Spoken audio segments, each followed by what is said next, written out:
الحمد للہ رب العالمین والصلاة والسلام علی سید الانبیاء والمرسلین وعلی آلہ وصحبہ اجمعین۔ السلام علیکم ورحمۃ اللہ وبرکاتہ۔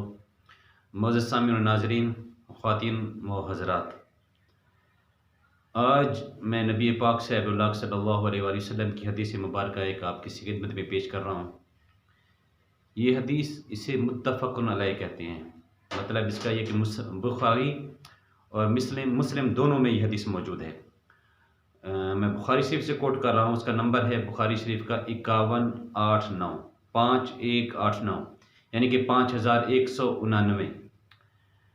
تو کچھ حدیث کچھ اس طرح ہے۔ اس سے پہلے میں آپ سے جو ہے وہ حدیث کے ہی بارے میں گفتگو کرنا چاہتا ہوں۔ میرے آقا کی یہ عادت تھی، یہ آئی ہے باب السمیر میں۔ سمیر کہتے ہیں قصہ گو کو۔ میرے آقا دو جہاں رات میں جب گھر جاتے تھے اپنے گھر والیوں کے ساتھ جو ہے وہ لیٹتے، ان کو کوئی نہ کوئی قصہ کوئی کہانی جو ہے وہ شیئر کرتے تھے۔ جیسے پرانے دور میں بزرگ جو اپنے اولاد کو جو ہے وہ قصہ کہانی رات میں والدین کو جو ہے وہ سناتے تھے بچوں کو، اور بچے بڑی دلچسپی سے اس کو سنتے تھے۔ تو اسی طرح کی ایک حدیث جو ہے وہ نیٹ پہ پہلے میں نے کافی سرچ کیا، موجود نہیں ہے، تو بڑی دلچسپ ہے۔ عورتوں کے لیے بھی مزاح، طنز و مزاح بھی ہے اور سبق آموز بھی ہے۔ اسی طرح مردوں کے لیے بھی طنز و مزاح بھی ہے اور بہت زیادہ سبق آموز بھی ہے۔ تو خواتین و حضرات سے یہ گزارش ہے کہ ضرور اس کو دیکھیے گا، کیونکہ حدیث کا واقعہ ہے۔ ایسا لگتا ہے کہ جیسے آج کل کے حالات کو دیکھ کے یہ حدیث پورا آج کل کے حالات کے مطابق 1400 سال پہلے جو ہے نا، وہ آج کے حالات کو دیکھ کے انہوں نے اس کا یہ کیا ہے، آج کے حالات کو دیکھ کے 1400 سال پہلے آج کے حالات کی خبر دی گئی ہے۔ کچھ اس طرح ہے۔ اما عائشہ صدیقہ طیبہ طاہرہ رضی اللہ تعالی عنہا، میرے آقا کی محبوب گھر والی، وہ فرماتی ہیں کہ 11 عورتیں ایک محفل میں اکٹھی ہوئیں۔ انہوں نے آپس میں عہد کر لیا، یہ طے کیا کہ اپنے اپنے خاوندوں کی خامیاں یا خوبیاں جو بھی ہیں وہ سب بیان کریں گی، اس میں کچھ بھی نہیں چھپائیں گی۔ اپنے اپنی خاوندوں کی خامیاں اور خوبیاں دونوں بیان کر دیں گی۔ بالکل انہوں نے قسمیں کھائیں اس بات پہ کہ کوئی کچھ نہ چھپائے، جیسا ہی اس کا خاوند ہے ویسے ہی وہ بیان کر دے۔ تو حدیث کچھ اس طرح ہے۔ عربی میں حدیث ہے، بہت مشکل حدیث ہے۔ اس کا ترجمہ جو ہے میں آپ کی خدمت پہ پیش کرتا ہوں۔ مشکل الفاظ ہے ترجمہ میں، لیکن میرے خیال میں آپ اس کا مفہوم جو ہے وہ بیانی وہ سمجھ جائیں گے۔ کچھ اس طرح ہے کہ اما عائشہ صدیقہ فرماتی ہیں کہ 11 عورتوں کا ایک اجتماع ہوا، جس میں انہوں نے اپنے آپس میں یہ طے کیا کہ مجلس میں وہ اپنے اپنے خاوند کا صحیح حال بیان کریں، کوئی بات نہ چھپائیں۔ چنانچہ پہلی عورت، جن کا نام معلوم نہیں، بولی، میرے خاوند کی مثال ایسی ہے جیسے دبلے اونٹ کا گوشت جو پہاڑ کی چوٹی پر رکھا ہوا ہو، نہ تو وہاں تک جانے کا راستہ صاف ہے کہ آسانی سے چڑھ کر اس کو کوئی لے آوے، اور نہ وہ گوشت ہی ایسا موٹا تازہ ہے جسے لانے کے لیے اس پہاڑ پر چڑھنے کی تکلیف گوارا کی جائے۔ کیونکہ اس زمانے میں اونٹ تھے، گوشت اونٹ کا ہوتا تھا۔ وہ تشبیہ دے رہی ہیں اپنے خاوند کو اونٹ کے گوشت کے ساتھ، بہت زیادہ کمزور ہے، اور جگہ بھی ایسی جگہ پہ رکھا ہوا ہے، موٹا تازہ ہو تو آدمی جائے اس کو لے کے آئے، یعنی کہ کوئی دلچسپی میری اس خاوند میں نہیں ہے، تشبیہ دے کے یہ سمجھائے۔ دوسری عورت عمرہ بنت عمر تمیمی ہے، ان کا نام یہ آیا ہے۔ وہ کہنے لگی کہ میں اپنے خاوند کا حال بیان کروں تو کہاں تک بیان کروں، میں ڈرتی ہوں کہ سب نہ بیان کر سکوں گی، اس پر بھی اگر بیان کروں تو اس کے کھلے اور چھپے سارے عیب بیان کر سکتی ہوں۔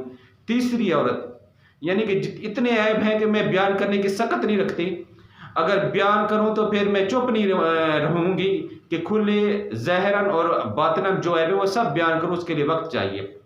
یہ دوسری عورت تھی۔ ابھی تیسری عورت حی بنت کعب یمانی، یہ کہنے لگی کہ میرا خاوند کیا ہے، ایک تاڑ کا تاڑ، یعنی بہت کمزور، لمبا تڑنگا ہے، اگر کہ اس کے عیب بیان کروں تو طلاق تیار ہے، اگر خاموش رہوں تو ادھر لٹکی رہوں، یعنی کہ کوئی بات کروں اس کے لیے تو وہ مجھے طلاق دینے کی دھمکی دیتا ہے، اور اگر خاموش رہوں تو اس کے گھر میں ہی لٹکی رہوں۔